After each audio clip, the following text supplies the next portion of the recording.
Coming up next on the Marathon Handbook podcast, I chat with my colleague, news editor Jessy Carveth.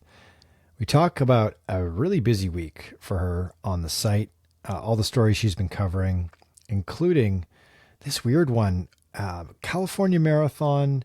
The winner, or I guess would-be winner, was disqualified after essentially taking a couple of sips of water.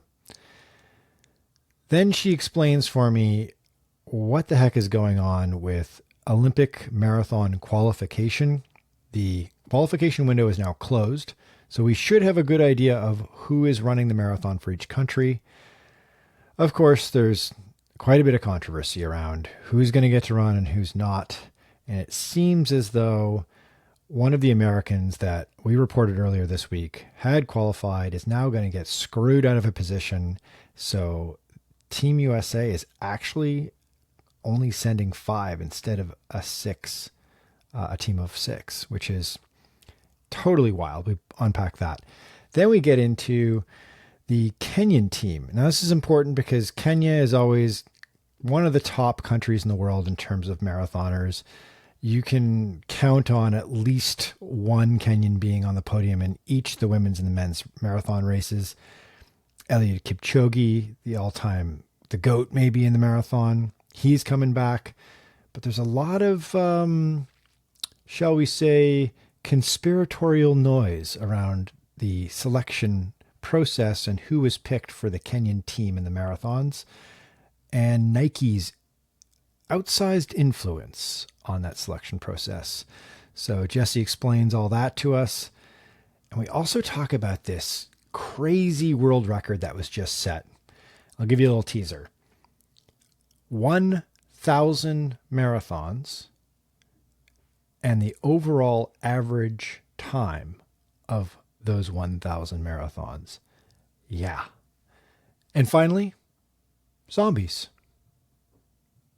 This episode is brought to you by marathonhandbook.com, where we've got a lot going on right now. On our site, multiple news stories a day. Our news editor, Jessy, is absolutely crushing it.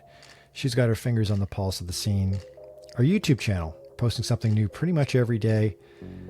Alex Sear, he's doing these amazing shoe reviews.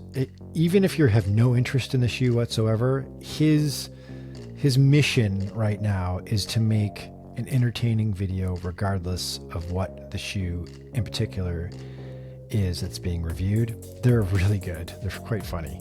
And he's also doing these shorts as well that he's putting out on IG Reels. He's putting out on TikTok and YouTube Shorts.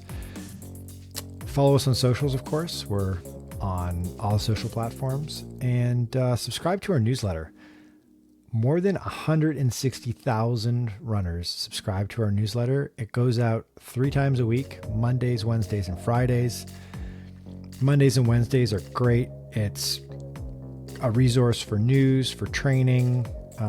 It's put together by our team. It's all killer, no filler. We really pride ourselves in only putting in the best content. And Fridays is a special one. Our editor emeritus, Amby Barefoot, who you may know the name. He won the 1967 Boston Marathon. He was a longtime editor-in-chief at Runner's World. He writes this extraordinary newsletter for us that goes out every Friday that is jam-packed with thought-provoking content, and it's a must-read. Absolutely, you got to check it out. The newsletter is something that we really put a lot of effort into, and 160,000 plus people can't be wrong, right? All right, let's get into the podcast.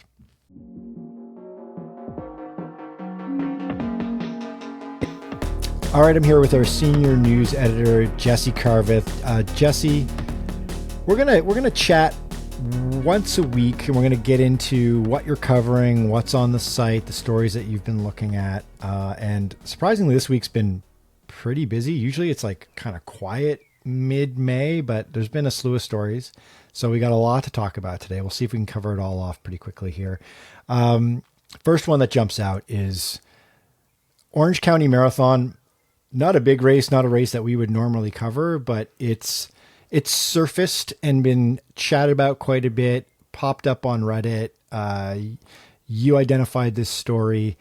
the guy who won the race got DQ'd for a really kind of interesting and unusual reason. Like, tell us a little bit about what happened in Orange County.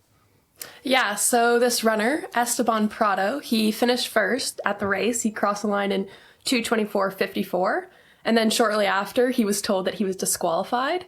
So during the race, turns out his father was on a bike next to him throughout the course and was also handing him water. There's lots of video evidence online showing it. And not only is the cup of water kind of the issue, but people are highlighting that they suspect some pacing for a portion of the course, which kind of is a big issue. So yeah, second place was awarded as the winner, and Esteban Prado was disqualified. I mean, that's brutal, right? Like, you cross the finish line, and I think he ran a pretty good race. I can't remember whether or not it was a PR, but 220, just under 225 is a very good performance. Obviously worked very hard, and then you get told that you've been DQ'd. That must be like a real gut punch for that to happen. The video actually that you embedded on the story from a local news channel was pretty great because it was quite thorough. Like, they talked to him, they talked to the race organizers, I believe. They also spoke with the guy who was in second place, who got elevated to first place. And we can talk about that in a second because it was an interesting interview. But my take on this is I understand the importance of this rule. I understand that on a like super bleeding edge elite level, like if the stakes were extremely high, tens of thousands of dollars, you're talking about like New York, Boston, something like that. Obviously this would not fly because it would be an unfair advantage to the person in the lead. But like, I know this is going to sound crazy because 224 is a really great time, but it's sub-elite. It's not elite. And maybe there was a bit of money at stake, if I'm not mistaken, but not a crazy amount of money. These people aren't doing this for a living.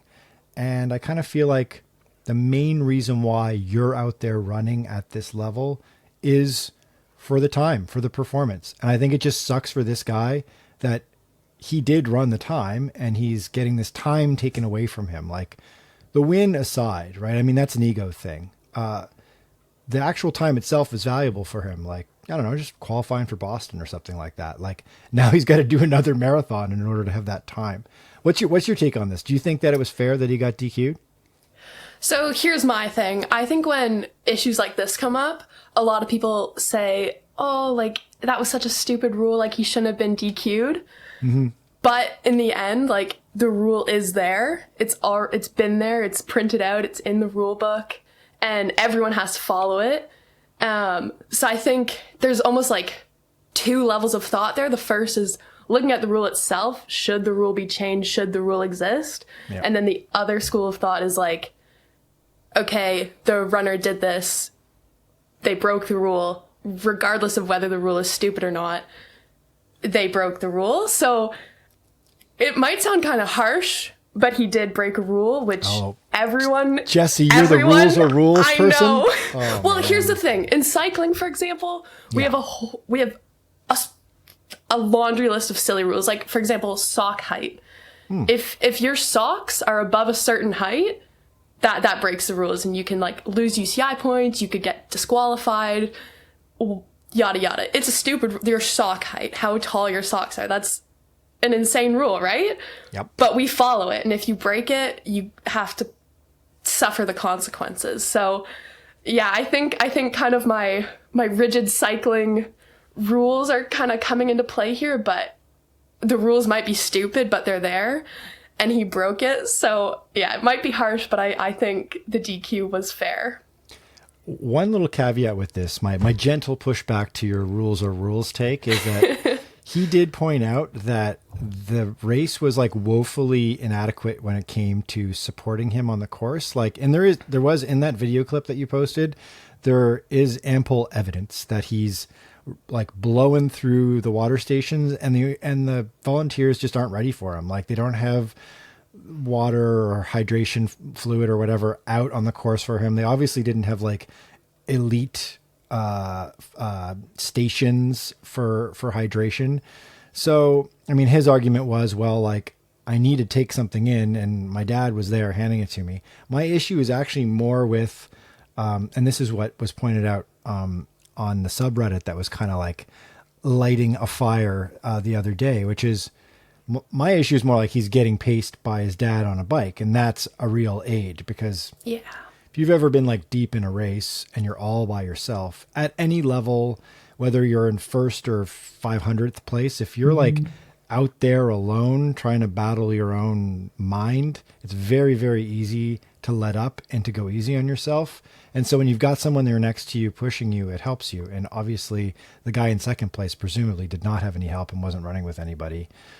So, I mean, he definitely got help in that capacity. The other thing that kind of rubs me the wrong way is like, I kind of feel like the race organizers were being a bit disingenuous here and not owning their decision, because they said that they were forced to disqualify him.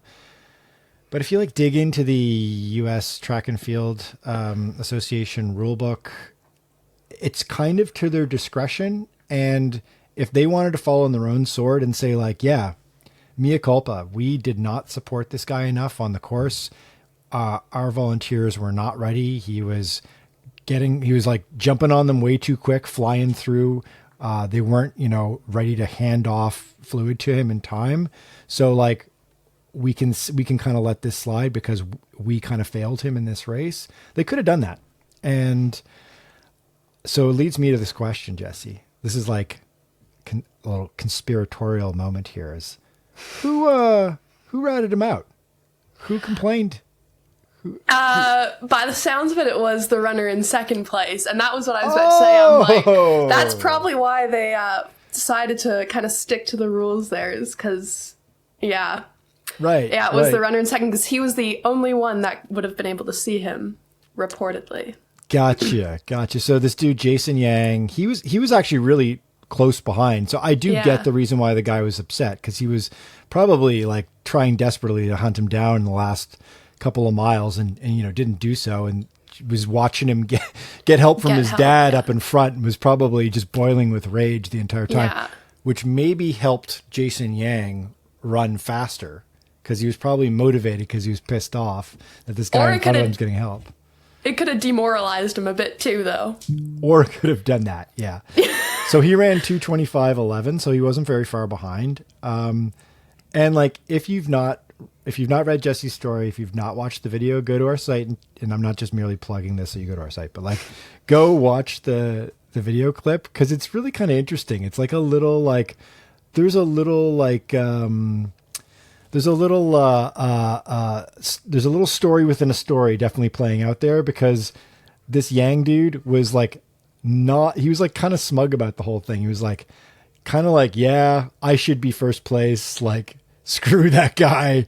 He was not at all like, usually you get the, I just really feel really bad that Prado, like, he ran such a good race and it sucks that he got disqualified. It's just not the way I want to win or whatever, like the false modesty thing. But he did not do any of that at all. So there's a little bit of marathon beef going on there. Total and beef. Afterwards too, Prado was like, I know I won. So you can kind of tell they're not best of friends. You can bet that. Yeah. So I guess the takeaway is rules are rules, but it still kind of sucks that this guy, it's like, not like it's like, there's like cheating and then there's cheating. He didn't cut the course, right? Like, he still ran the race. His legs still did the running, right? So yeah, I feel bad for Prado, but I guess you're right, Jesse. Rules are rules. So Prado ran 2:24 high. That's an impressive time. But you know what might be a more impressive time? What? The number 1,000 in front of the word marathons. So this story, like, I have to admit, I didn't know who this guy is, but break down for me this story you wrote this week about this UK dude who has run 1,000 marathons and broken the world record for the best overall average for someone who's run 1,000 marathons.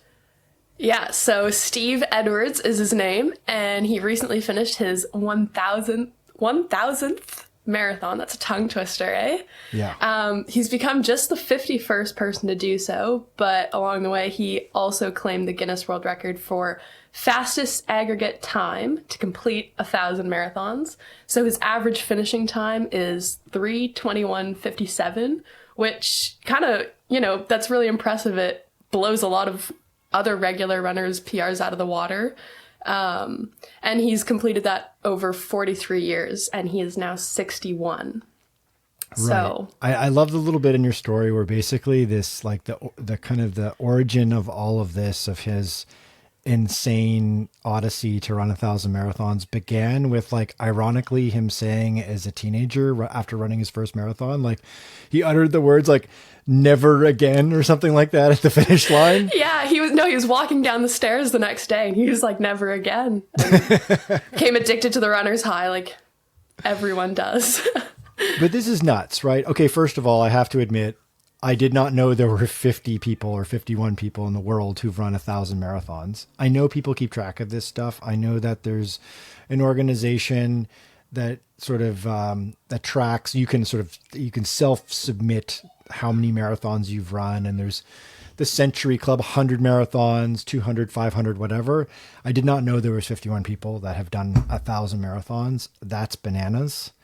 And like 3:21 to average for 1,000 marathons. And do you want to know what makes that even more impressive?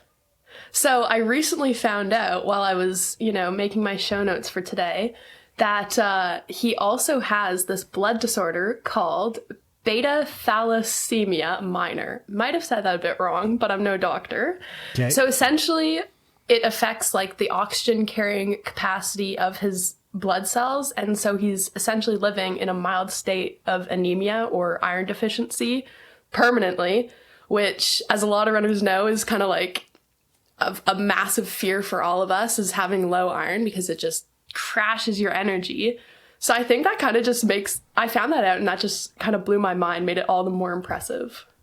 Or like completely and totally masochistic and insane, like just running that many marathons, period, and having to do that. I think about this with people just with like a run streak as a simplified version of this, right?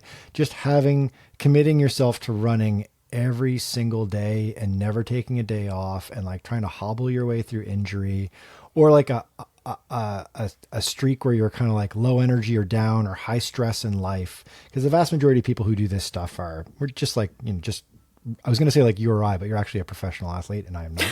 So like, just like me, who's like a recreational runner, right? Effectively. So, doing this with like in a perpetual state of anemia sounds like a form of torture. But yeah, so that's like, what is that? 1,000 marathons over 43 years. You did the math on this. It's like, yeah, so that's a marathon every 13 days for the last 36 years. And then in 1 year, he ran 87 marathons, and that equaled out to a marathon every 4.2 days. So that's when he was still really eager, and then he's faded to one every couple of weeks. Yeah, exactly. But every 4.2 days is absolutely nuts. Imagine that. Can you imagine just being like, I have to do a marathon more or less every other weekend? No. No.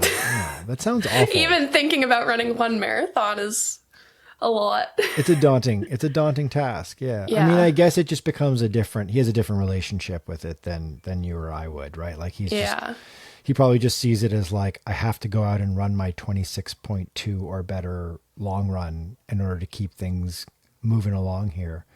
I also wonder, like, they were all official marathons. They all had to be official marathons. They weren't just runs. They were like, he signed up online and went to the start line. Yeah. Just finding that number of marathons over the course of 43 years is its own full-time job, really. Yeah. But he had a job. But he had a job. He was an IT guy. Yeah.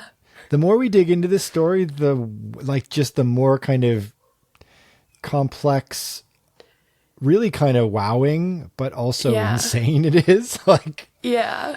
he must have traveled all over the place, just desperately trying to find a marathon. Like basically any marathon that was within, driving distance or maybe even a short flight, he must have just jumped on over and over and over again. Yeah. It's insane. This is a wild one. Yeah. So what do you think's more impressive? 1,000 marathons, the 1,000 marathons with the time, or the fact that he ran like 80 whatever, because that's also a record, right? The 80 something. Yeah, that was the 87? most in a year. Yeah. Yeah. Oh, that's a tough one. I think go ahead.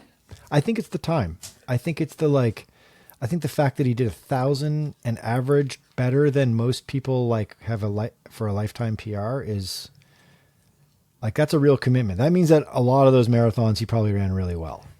Well, I actually found an interview after he had completed, I believe it was 903 of his marathons. Okay. And he said at that time, he had clocked already 300 sub 315s, and most of his marathons, around 750 of them at that time, had been sub 330. Wow. So yeah, it's absolutely insane. What's his PR, I wonder? That was one I couldn't find. I'd love to just find a list of all the races he's done. I always wonder, it's like this sort of philosophical question for a distance runner. It's like, do you go for quantity or quality? And at what point does the quality become such a daunting pursuit that you give up and you go quantity, right? Where you're like, there's no way I'm going to run better than I ran, X number of years ago when I ran my PR. I'm just going to give up on that. And now I'm going to focus on something else. And in his case, I'm going to focus on just running as many races as I possibly can. I guess he made that decision early though. I think so. Yeah. I think when he decided to do 87 marathons in a year, he probably made that choice. He's either like the most fascinating running dude to talk to because he's run every marathon you can possibly think of, I imagine. And he's had so many different experiences. Or he's like the ultimate running nerd you want to avoid talking to. One or the other. Yeah, one that lives in a box. Yeah. Yes. Yeah. All right. We'll take a break. And after this, we'll come back and we're going to talk about universality places. Did I get that right? In the Olympics? Universality places. Universality places in the Olympic marathon. And we'll explain what that is and why that's screwing over one really good American marathoner. Okay, we'll be right back. And we're back. Jessy, universality places in the upcoming Paris Olympics. What are they and why are they kind of a big deal this time around? Right. So the universality places, in simple terms, are meant for countries who typically send really small contingents to the Olympic Games, so they don't have a lot of athletes. So the information about them right now, especially via World Athletics, is almost non-existent. But essentially in athletics, any country who hasn't qualified an athlete can enter their highest ranked athlete into either the 100 meter, the 800 meter, or the marathon. All right. So yeah, that's essentially what they are in simple terms. And the Olympics have these essentially to promote internationality because it's an international event and they want to make sure that all the countries are represented and whatnot. So that's what these universality places are in place for. Right. So you put together a list that we put together a story sort of explaining what this is and who these athletes are that could be entered into the Olympic marathon. I mean, in some cases, some of these athletes are no joke, are pretty good. And we're very close to the Olympic qualifying times. Like this one dude, Dario Ivanovsky from North Macedonia, and he ran a 2:08:26. So he was like 16 seconds off the Olympic qualifying time. So he almost made it into the qualifier. That's pretty good. You got a couple of people around the 2:09, 2:11 range for the men. But then you also have people who've never run a marathon before that are getting in. Yeah, literally. So on the men's and women's side each, there's one runner who has never run a marathon. So on the men's side, it's Yassine Abdallah of Sudan. So this guy actually has quite a bit of information about him because he's actually an NCAA standout. Okay. So he's podiumed at like conference championships, so the SEC and Big 12, which are really big conferences in the NCAA. And he's also podiumed at NCAA national championships. However, the events that he's podiumed on are not the marathon. They range from the 3K to the 10K on the track, which are very far from a marathon. And I mean, to his credit, he does have some impressive PBs. He's a sub 4 miler. I believe his best is a 3:57:53. He's done a 7:42:43 3,000 meter, 13:33 5K, and a 28:33 10,000, which are all really impressive times, but they're not a marathon. No. And he's not even run a half yet either. So I think the lack of experience is a bit of an Achilles heel there. My first marathon, the 2024 Paris Olympics. I mean, it's a nice story, but but the Olympic marathon is a big deal, and it's a hotly contested event to get into. And the reason why we're talking about this, beyond just kind of like it's interesting and it's a neat thing to know about. Like you think about these Olympic marathons and you're watching them on TV or streaming them this summer. And there are many runners. There'll be probably like 80-ish or more athletes in each field. And it is interesting to kind of get an understanding of how they make these decisions. But the real reason why we're talking about this is because one of the American hopefuls is kind of getting screwed here because of this universality element of it. Like, so Leonard Carrere, who was third at the U.S. Olympic trials in early March, but did not run the Olympic standard of 2:08:10 in the window where he needed to run it. So he was like a question mark. So he was not in.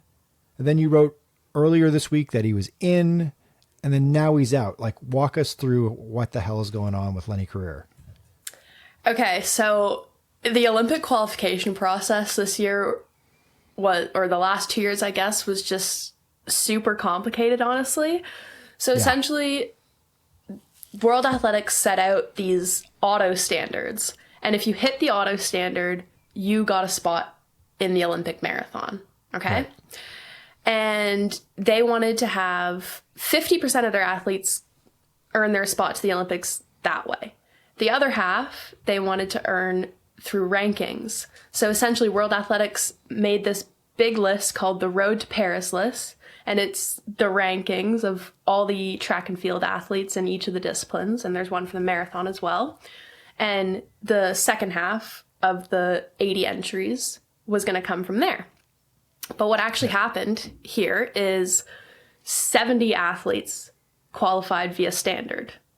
And the other 10, initially, a couple days ago when I looked at the list, after the qualification period, were given to the highest ranked athletes. And Leonard Carrere actually wasn't the highest American. It was CJ Albertson.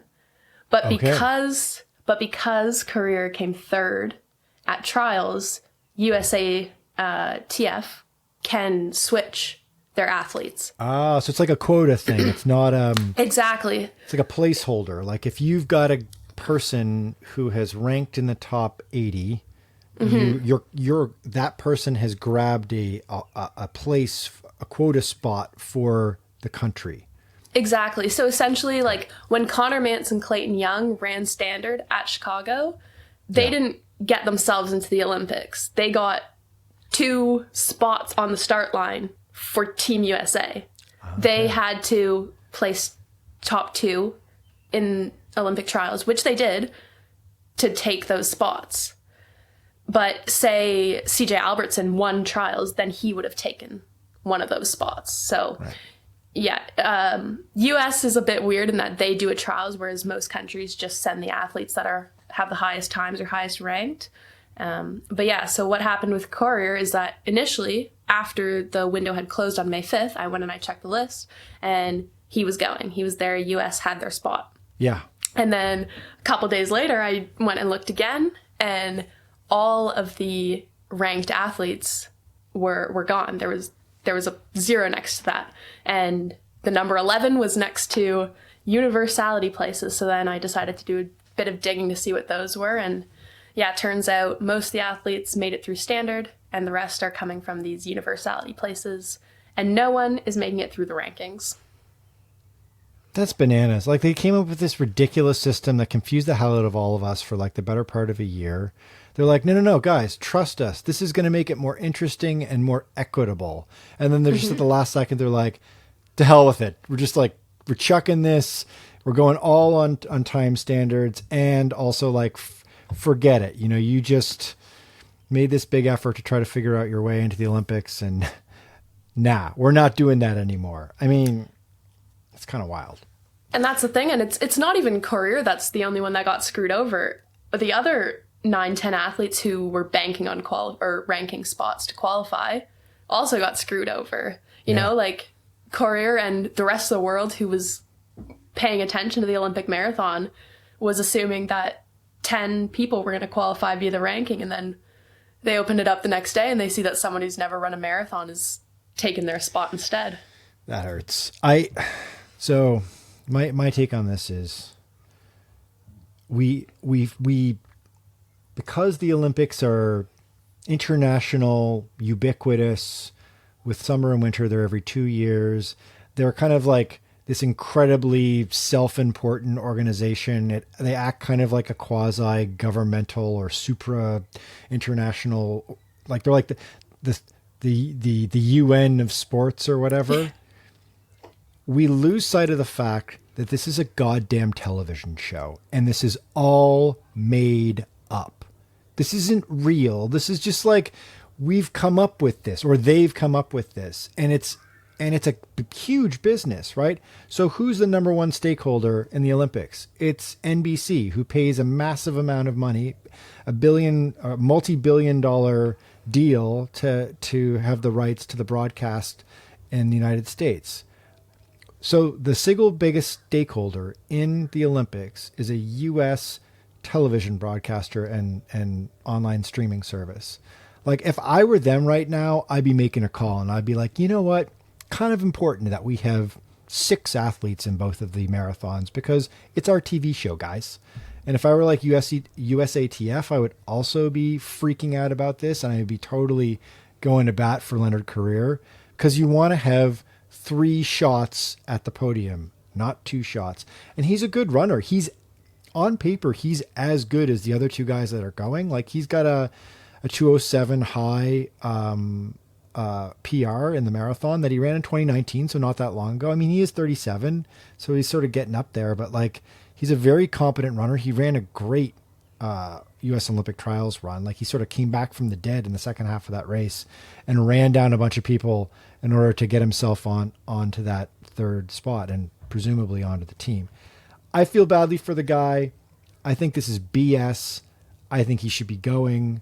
And I think it's all a TV show. Like, make it the most entertaining thing possible. What are we doing here? You know, maybe I'm like pro America right now, but like, I don't know. I totally agree. I think World Athletics, I think the IOC, I think they 100% got it wrong here. Not just with like the Courier ranking situation, but just with the qualification process in general. Yeah. Like, they made this qualification process that, like you said, is hard for any regular person to follow, let alone like an elite runner. I can't imagine being an athlete trying to figure this out. Like, that's just super stressful. And you can't even follow your qualification system. It's one thing if this is what they said from the beginning. It's like, you either make standard or you get a universality place. Like, okay, if you said that from the beginning, that's great. That's what you decided to do. But yeah, to change it last minute, I think is just so, and after the window too. So it's not even like he knows that he knows for sure he's not getting a spot, but now he doesn't even have the chance to go back and try to get a spot, you know, because it's after the qualification period. It's all said He and can't done. Run the standard. Yeah. Yeah. He's like, yeah, it's brutal. I feel for the guy. The IOC's got to get their act together. I think what they're not realizing and not accepting is that like the track and field athletics is the biggest single and most important. It's the crown jewel of the Summer Olympic Games. It's the most important component of the Olympics, and things are changing. There's track leagues forming that are going to directly compete with and conflict with the Olympics and the Olympic movement, and we'll start professionalizing this sport. And these athletes will start to see their value and start to see that they're being used as free labor right now by the Olympic movement, which is just a gigantic TV show and a business. And they'll be like, you know what? I'd rather go run for a league, a pro league that's going to pay me what I'm worth or some semblance of what I'm worth. And over time, this sort of nonsense hopefully won't happen anymore if the Olympics is still around in, say, 20 years, which, I'm sure it will be. It's a huge business. But so sort of staying in that headspace and to continue on the outrage train, earlier in the week, and I thought it'd be good to talk about this because it falls under this umbrella as well. Earlier in the week, at the beginning of this week, the Kenyan Olympic teams, Olympic marathon squads were formally announced. And there was quite a bit of controversy around this as well. And you wrote an awesome piece about it. I love your headline. You called it a swoosh affair because of Nike's influence potentially on the decision-making for who is going to run in the Olympic marathons for the Kenyan national team. So who was selected, and why is this why has this caused a kerfuffle? Okay, well, the main area of kerfuffle is in the women's selection. Okay. So it was Perez Jepchirchir, Bridget Kosgei, and Helen Obiri who were selected. And the kind of red flag there is Bridget Kosgei. Now, don't get me wrong. She is one of the best marathoners around. She's the former world record holder. But she was also selected over two runners who were on the short list, because there was 5 athletes on the short list who are in far better form than her right now. Rosemary Wanjiru and Sharon Lokedi. So essentially, I'm going to give it to you short. Wanjiru and Lokedi have outshined Kosgei by far over the last 2 years. Wanjiru has run the fastest time by a Kenyan this year, which is 2:16:14. That was when she placed second at the Tokyo Marathon. And Lokedi beat Kosgei head-to-head at the New York City Marathon, just 6-7 months ago. She placed second behind Helen Obiri, who I think right now is just on fire, so I'm excited to see her run. So where it gets interesting is with the swoosh affair. So Bridget Kosgei is a Nike-sponsored athlete, whereas Lokedi and Wanjiru are not. Athletics Kenya is also Nike-sponsored, and it's important to notice that this is not the first time a Nike-sponsored athlete has made the Kenyan team over a non-Nike-sponsored athlete. So in 2012, Moses Mosop, who is a Nike athlete, was selected over Jeffrey Mutai, Patrick Macau, and Emmanuel Mutai, who were all Adidas athletes. Right. In 2016, Visaline Jepkesho, a Nike athlete, was selected over Mary Katani, an Adidas athlete, on the women's side, while Wesley Courier, a Nike athlete, was selected to the men's team despite going 4 years without a podium finish in any marathon. Wesley Courier, lovely man, by the way. I've interviewed him in the past because he's spent quite a bit of time in Canada over the years. He's married to a Canadian. Lovely guy, won the Boston Marathon, great story, great human being, good ambassador for the sport. Probably shouldn't have gone to the Olympics representing Kenya, particularly in that moment in his career. I think this is also if you're a fan of this sport, you're looking at this, and it's a huge mistake for Kenya. Because if they don't pull away, I would say if they're not, they've got a chance to go 1, 2, 3 on the podium every time, right? Yeah. And certainly contend for top 5, certainly top 10 in each Olympic marathon. I mean, they have a number of the best athletes in the world every single year. Between Kenya and Ethiopia, I mean, that's the center of this sport at that level in the marathon for sure. I think Lokedi is like totally getting screwed because not only has she performed really well, she's done so on courses that are very similar to what it's going to be like running the Paris Olympic Marathon. So Paris's course is hilly and the race is not paced. Olympic marathons do not have pacers. And New York City is very hilly. Boston is very hilly. Neither of those races are paced. So if you're trying to make an informed decision about who is going to excel, who's going to give you the best chance to podium in Paris, I would be looking at New York and Boston performances first and foremost. And then I would be looking at just overall just talent level, speed secondarily. And whether or not you're like peaking and you're at the peak of your powers right now, right? And like Lokedi, it's like, come on, she won New York.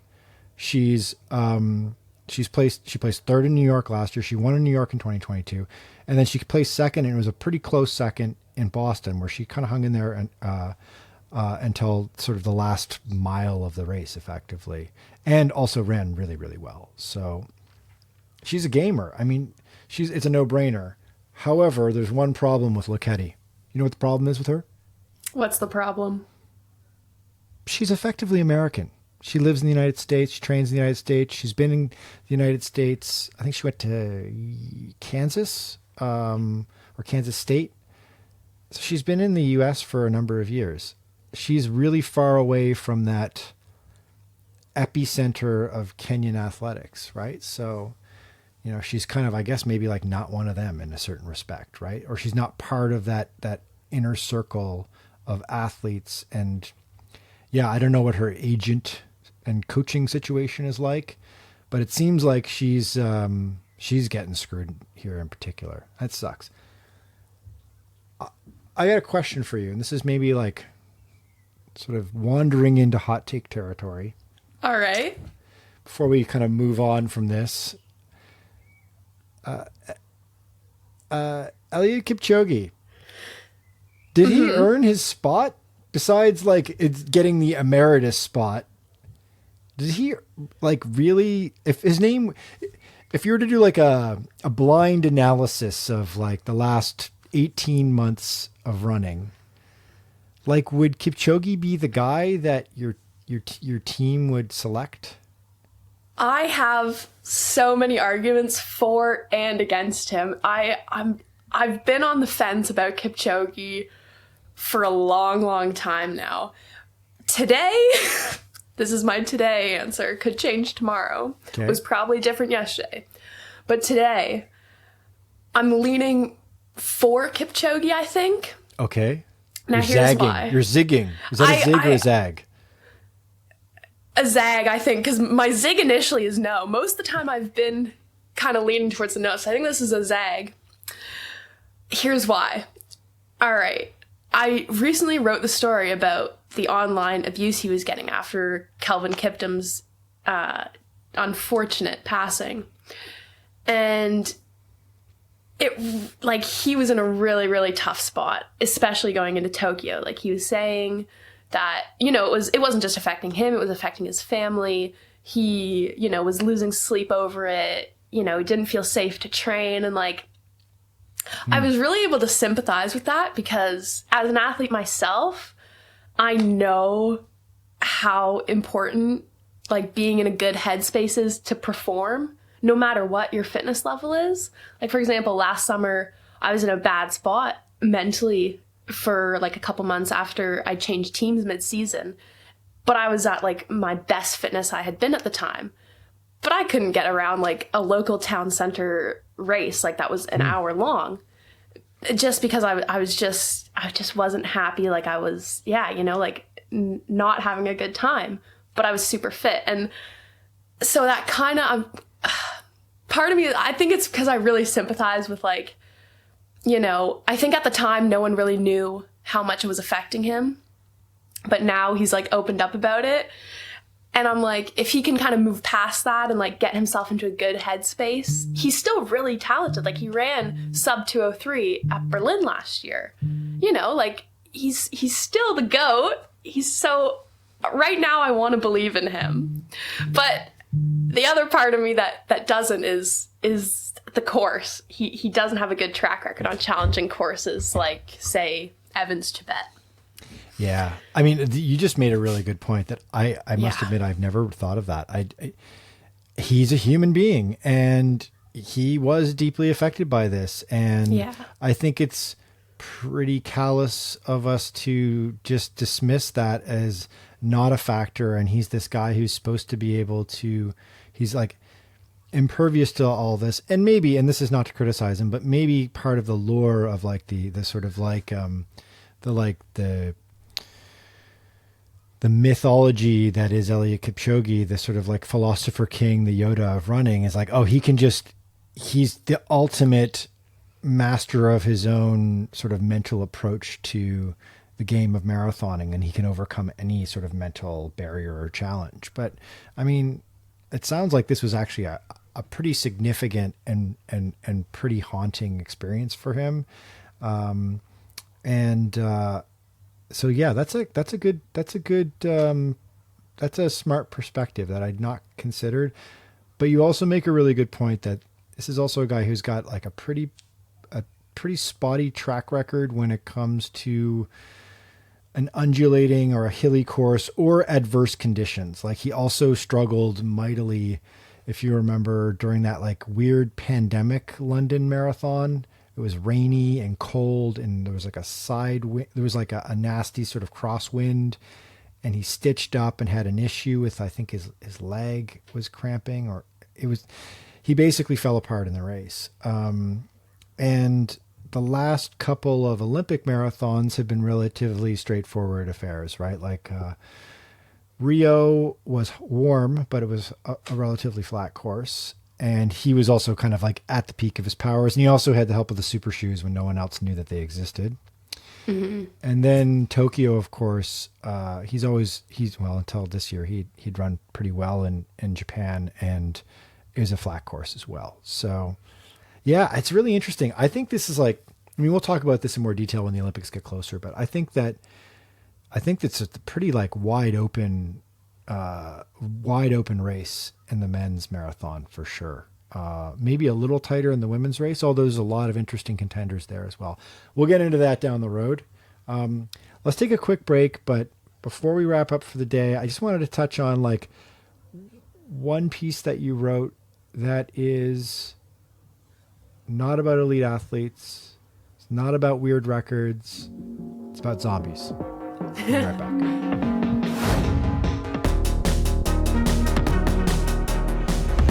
All right, and we're back. Last topic of the day. Zombies.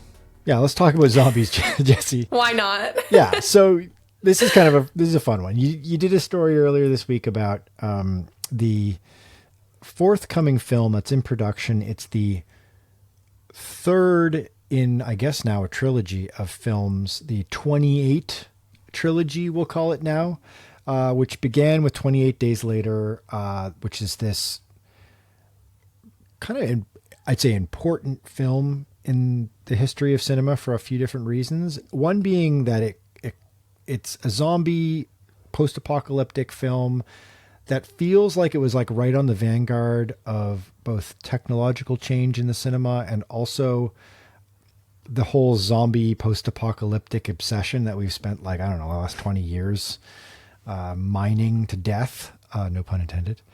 But this film came out in the summer of 2003. I remember I was in university. I remember when it came out. I went and saw it in the movie theater. It was totally horrifying.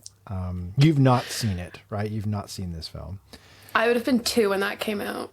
Yikes. Wow. Okay, so I recommend you fire this one up on Netflix or wherever it is. It can be streamed now. I'm not sure what platform it's on. It's really neat. It was shot on digital video, so it looks like hyper real, and it's really kind of disturbing and creepy.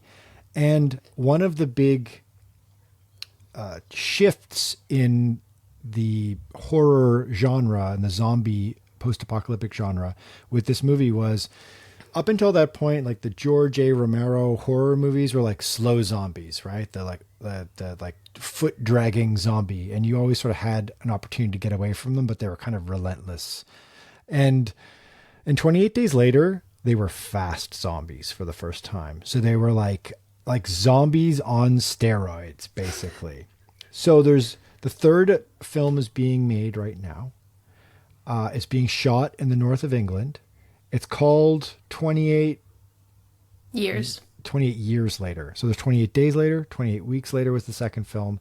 This third film is 28 years later. And they've got a call out for like a massive amount of extras, presumably to play both terrified people running away from fast zombies and the fast zombies themselves, right? So my question for you, Jessy, would you rather be a fast zombie covered in zombie makeup chasing after people, or doing your best terrified person acting performance, your Oscar-winning performance, running away from zombies for a day on a movie set? So initially, I thought I would 100% want to be one of the people acting terrified, because I was like, I don't want to sit around in like zombie clothes all sweaty with all that makeup, and you know, it probably gets itchy and stuff. But then I remembered how much I laugh, and I think that I don't think I could be a terrified person, because I think I would just start laughing and smiling as I was running, like looking back. I'd probably just turn and smile.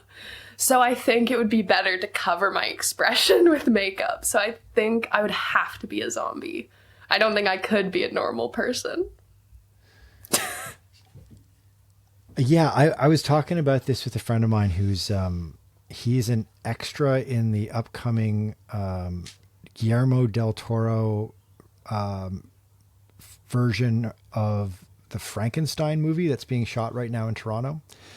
And he's like in a scene where I guess he's playing like someone in the College of Scientists or Doctors or whatever that's like operating on Frankenstein. And he was totally freaked out because he was like, what if I look at the camera? Or like, what if I start laughing? Or what if I get that like nervous smiling thing I get? And I'm like, I don't know, dude. Like, then they're going to fire you from the set. Like being an extra is probably pretty hard, right? Like the camera is just looming there, right? I mean, it's hard enough to do a video podcast. Imagine doing a feature film. Well, on my cycling team at our training camp, actually, I became known for being a serial waver, because I was really good at finding where our photographer was hiding in the trees, and I would just smile and wave. So I'd probably do that on a movie set too. Yeah, so you should be a zombie then. I think I would rather. I think I'd probably rather be the like person terrified running in fear, because I think you could pull it off. Thank you. You're and welcome. I also think it would really suck to be just like in makeup for 4 hours a day or whatever. That'd be super gross. Anyway, I'm excited about this movie. It comes out. I'm sure it'll come out at some point next year. I'm curious to see what it looks like. I mean, Danny Boyle, the guy who directed it, is a Academy Award nominated and Academy Award winning filmmaker, and has done a lot of interesting stuff over the years, including Trainspotting, which is a cult classic. So, and I think is Cillian Murphy reprising the role of the main character, I wonder, because he's the dude who played Oppenheimer. He was in the first 28 Days Later film. So I don't know, kind of a neat one. It's always neat when like they specifically, like the casting call was like specifically calling out, like, we need runners. It said like runners, ultra marathon runners for some reason. It was like ultra runners, triathletes, and cyclists who look, and it said like who look very fit or something like that. Like they had to look really fit. Like they had to be like lean beans. Like, yeah. Yeah. Ultra runners. That's weird. Like, are they going to do super long takes? I don't know why they would need an ultra runner versus just like a decent distance runner. But anyway, All right. So that's our show for today. We got a lot going on right now. We're doing this pod. We're going to try to do a podcast twice a week, and we're going to settle into a schedule soon enough, and we'll make sure that we promote the hell out of that schedule so that you know when we're coming. We're just sort of sorting this out right now. And thanks to everybody who's been listening and watching so far. We've had a lot of great feedback, and it's been really great. So you can subscribe to the podcast wherever you get podcasts. You can watch us. Every podcast will be put on YouTube as well as a video podcast, so you can watch that. And we also are going to do a bunch of little breakout clips as well of each segment. And follow us on socials, and make sure you read Jessy's stuff. She's putting multiple stories out every single day, and we've got a newsletter that you can sign up for on our site. We send it out 3 times a week, and it's nothing but quality. Jessy produces one of them every week, and they are excellent. So make sure you get our newsletter as well. 160,000+ people subscribe to the newsletter right now, which is kind of wild to think about. I try not to think about it when we hit send. I try not to go on the main page of the website, because that's where all the numbers are, and it freaks me out a bit. Yeah, but it's great, and I highly recommend it. And I'm not just saying that because we're the ones who make it. I'm pretty proud of it. It's worth it. So, all right, we'll talk to you soon.